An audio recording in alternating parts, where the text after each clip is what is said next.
The American breakfast is usually defined as a healthy and filling meal at the beginning of each day. Usually, eggs and bacon and toast come to mind. Why? It's mostly due to an old English tradition where the gentries would eat a carb-loaded breakfast to gain energy before a big day of game. But on normal days, eggs and bacon take far too long, so many Americans look to a simple bowl of cereal. But why? Is breakfast cereal really as important as companies make it out to be? Are sugar-loaded, ready-to-eat cereals really part of a healthy breakfast, or is it all just a huge marketing scam? Estimated at $11.1 billion, the cereal industry has shown immense growth from its humble beginnings in the late 1800s. But as we scoop each bite, I doubt many of us are aware of its beginnings or where this delicious food might take us. Welcome to Spoonable Standpoint, the podcast where hosts Leo and Charlene dig into food culture. In this episode, we will be discussing the history of cereal, as well as how it came to be such an icon. Later, we'll discuss why cereal is so important to our mornings, or perhaps why they might not be. But what are the origins of this early morning tradition? In 1863, a religious man named James Caleb Jackson, who ran a popular health spa in upstate New York, created a cereal that he thought was a cure for some illnesses. This cereal was graham flour baked into cakes, broken up, and baked again. But baking it made the cereal incredibly difficult to eat, so the consumer had to soak the cereal overnight in milk in order for it to soften. He called it and sold it as granola. In the long run, this cereal would not be a success. It wasn't until a decade later that John Harvey Kellogg, another religious health spa owner in Michigan, would remake Jackson's cereal. He called it granola. The pioneers of the breakfast cereal industry would be John Harvey Kellogg and his brother, W.K. Kellogg, who both started the Sanitas Food Company. At first, they sold their before-mentioned granola, but in 1894, they created, completely by accident, a wheat flake, which they called Granos. This is considered to be the very first flake cereal, which later became corn flakes when the wheat was replaced with corn in 1898. They at first only sold their Granos to patients and ex-patients of their health spa, one of those patients being C.W. Post. Post would then go on to make Grape Nuts, a cereal similar to Kellogg's, Jackson's granola, and granula. But in 1906, W.K. Kellogg didn't want to live under the shadow of his older brother John Harvey Kellogg, so he decided to leave Sanitas Food Company and start his own company, which he called Battle Creek Toasted Cornflake Company, which sold, you guessed it, toasted cornflakes. To promote his cereal, he started a very strange ad campaign which told the reader that if you winked at your grocer, they would give you a free sample of cornflakes. This helped shoot the company to the top. The whole thing about winking at your grocer and getting a cup of cornflakes is a very, very weird and strange ad campaign to run and a weird way to promote your product. But we have stuff like that nowadays in modern America, like how Wendy's and other fast food companies are having quote-unquote like battles on the internet where they're like, no, the Baconator is better than the Whopper. And that's just as strange to me, that like companies are becoming gigantic like memes, even though they're like big like, corporate things. It's just strange. Yet, that advertising technique works. I'd see every few months or so a Wendy's or Denny's tweet go viral because of just how weird it is. And media outlets like BuzzFeed are already writing about these tweets, thus giving them even more recognition outside of the tweets themselves. Marketing techniques have definitely changed over time, but the weirdness still kind of stays. But back to history. The biggest problem that would arise in the following years would be, unsurprisingly, the name. Both brothers wanted to use Kellogg in their company name, but wanted the name to themselves. The winner of both legal battles, one ending in 1911 and the other in 1921, was W.K. Kellogg. He changed the name of his company to the Kellogg Cereal Company. During this time, he started selling more familiar cereals like All Bran. But how did cereal become such a breakfast staple in America? It seems weird in hindsight that a measly bowl of cereal is now the standard, when the standard used to be a feast bigger than Thanksgiving. The answer, though seemingly complicated, is actually relatively simple like the meal itself. The key to this cultural shift was advertising. Over the years, cereal companies have used these three ingenious tactics in order to make their way into the minds and mealtimes of consumers. The first tactic used was advertising the cereals as healthy. In the beginning of cereal evolution, cereals were relatively healthy, solely because they were nothing more than chunks of fiber. But since there was little to no regulation on what companies could say about their product, companies made outrageous claims. For example, Grape Nuts claimed on its box that nourishment from 1 pound of grape nuts could be the same that from 10 pounds of meat, wheat, oats, or bread. In one of its ads, it claimed that it can help customers stop drinking alcohol. This was a smart tactic because it instilled in the people's minds that eating cereal is just as good as eating a big breakfast and cheaper. But some people would have just liked to eat a big meal, but those took forever to make. In response, cereal companies instituted a second tactic, claims about ease of consumption. For example, in 1922, Washburn's whole wheat flakes, which later became Wheaties, advertised almost exclusively that it was a 4-star breakfast treat, and that it had flavor, nourishment, vitamins, and economy, or in their words, a perfect food ready to eat. This was done by other sugary cereals when they first came out, by saying that the cereal was pre-sugared and therefore you didn't have to sweeten it at all. And speaking of sugary cereals, let's discuss the third and final tactic: mascots through television advertisements. The first TV mascots for a cereal were Handy, Dandy, and Candy, who were 3 bears promoting Sugar Crisp. They were later replaced by the Sugar Bear, but the mascots were here to stay. More and more mascots were introduced after this, most notably Tony the Tiger and the Lucky Charms Leprechaun, who are pop culture icons. These advertising tactics were immensely effective since each of them were aimed at a specific part of the family. The health of it was aimed at the parents, the mascots were aimed at the children, and the convenience was aimed at the family as a whole. This is what made cereal a staple of the breakfast experience. But how has cereal left an impact on us? Personally, I've been eating cereal since I was a kid. Probably since I first started eating breakfast. Most breakfasts since then have been cereal.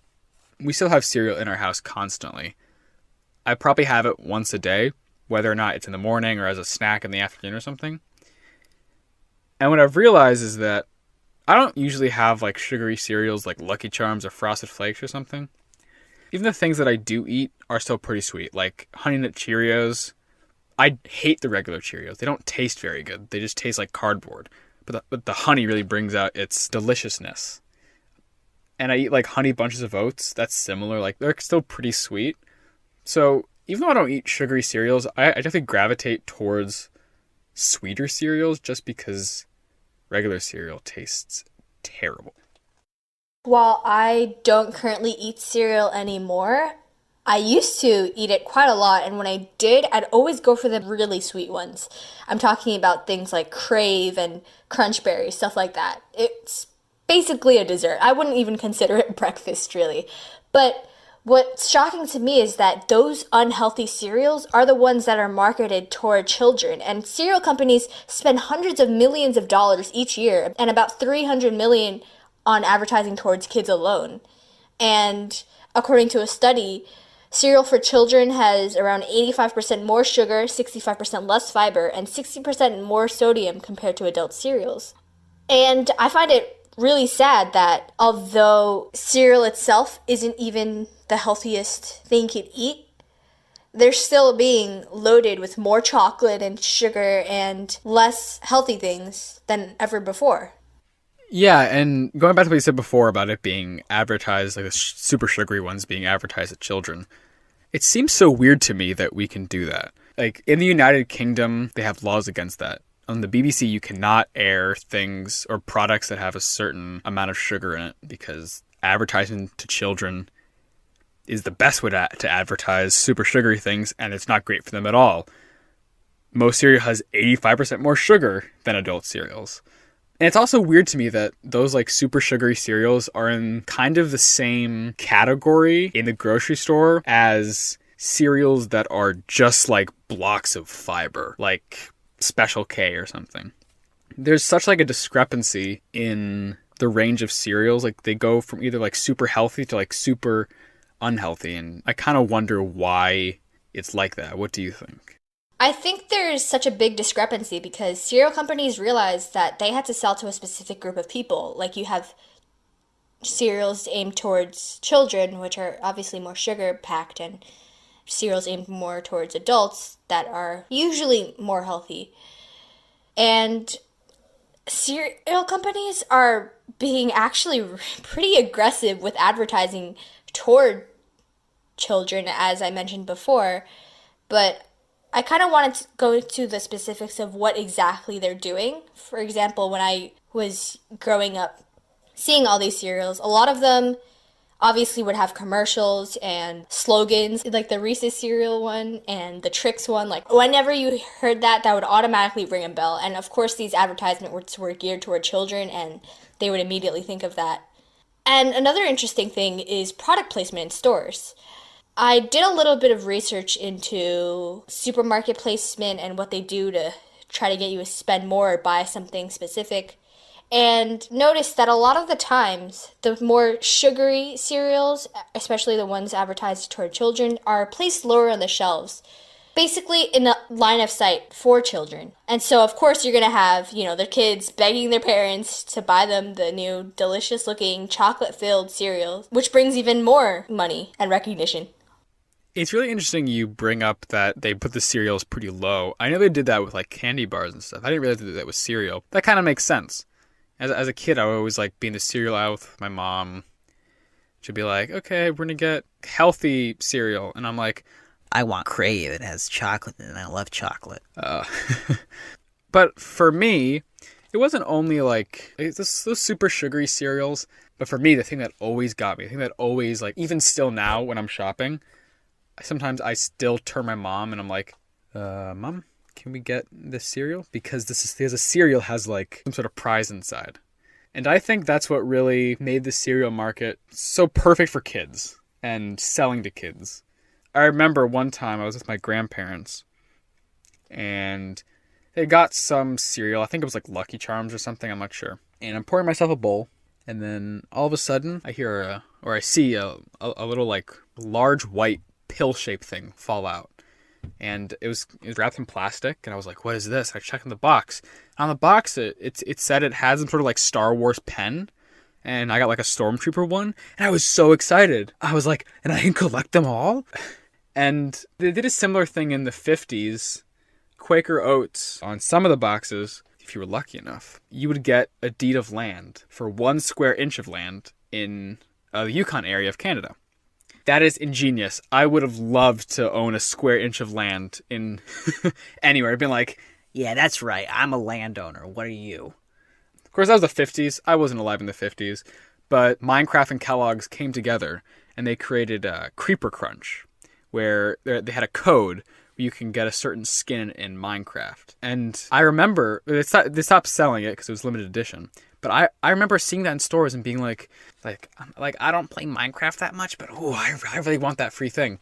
So I think the biggest thing that are drawing kids in nowadays and years back were mascots, as we said before, but definitely also like prizes.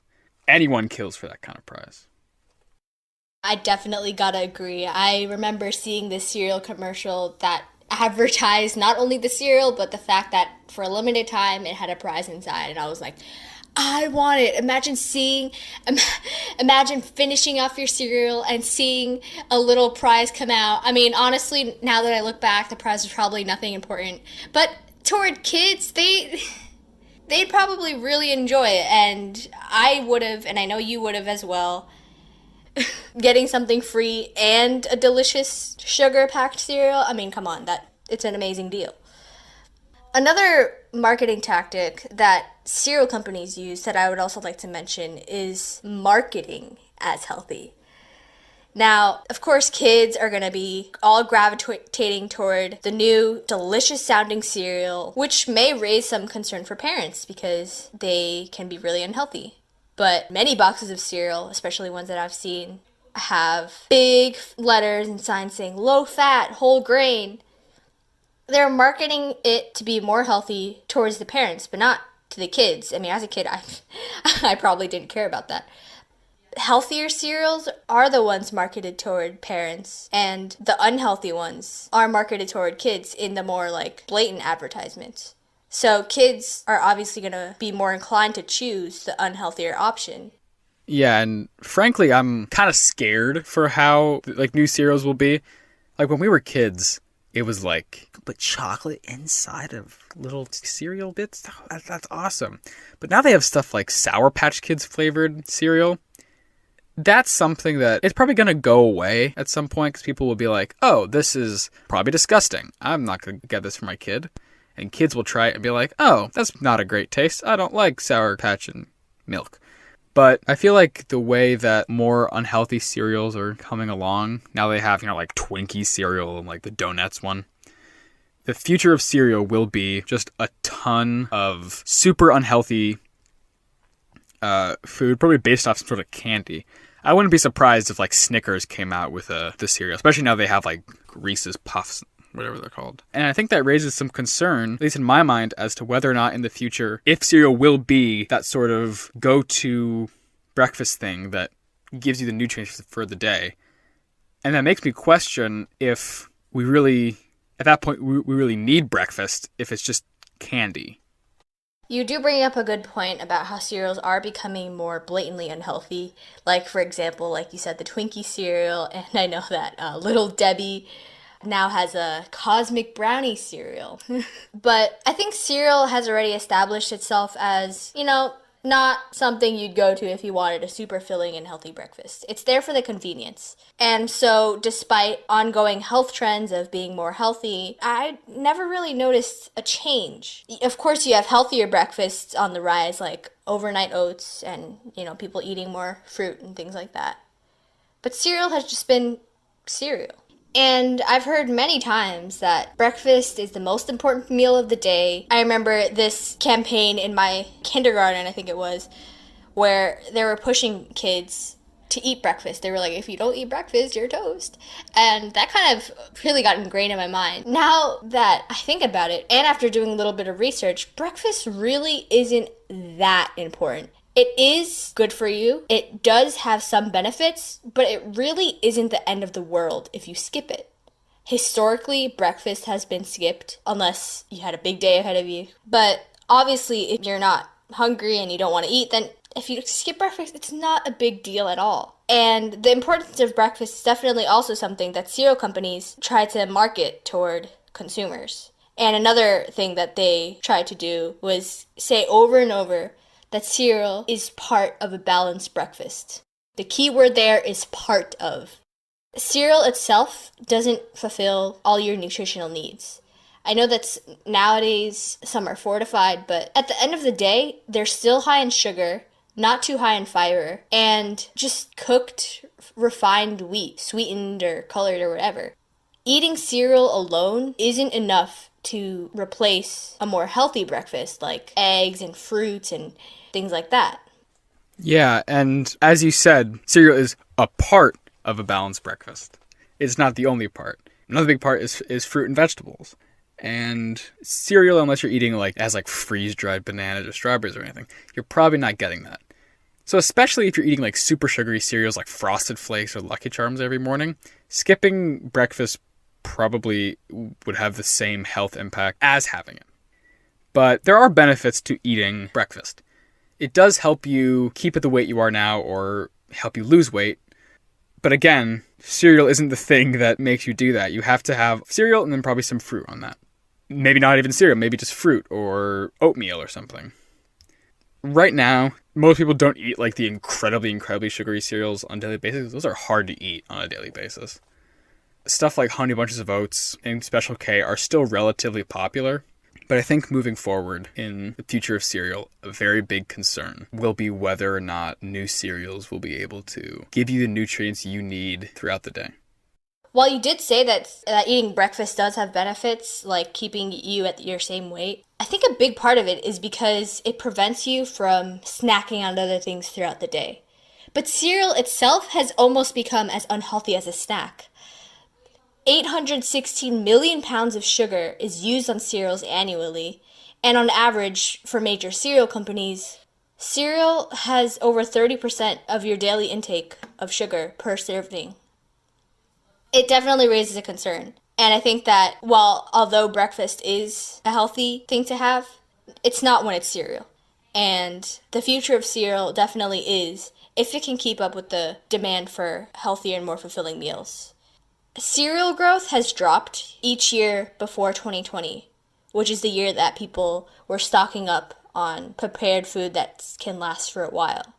But after now, when things are opening up, when people can go out to eat for breakfast, when people can eat healthier and have the opportunities to, I think it'll definitely go down again.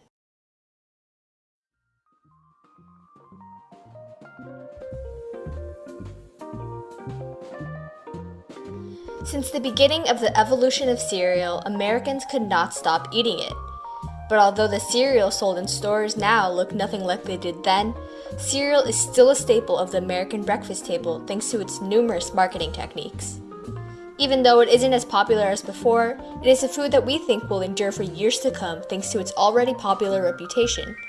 But in the end, only time will tell the fate of this ever-evolving breakfast food, whether it be fortified whole grain wheat flakes or the cereal spin-off of double fudge brownies. Thank you for tuning in on this week's episode of Spoonable Standpoint. Don't forget to follow us on our Instagram at spoonable_standpoint for our latest updates, link to our website, and other bonus content. If you enjoyed this episode, don't forget to share. We release a new episode every other Friday, and we hope to see you there.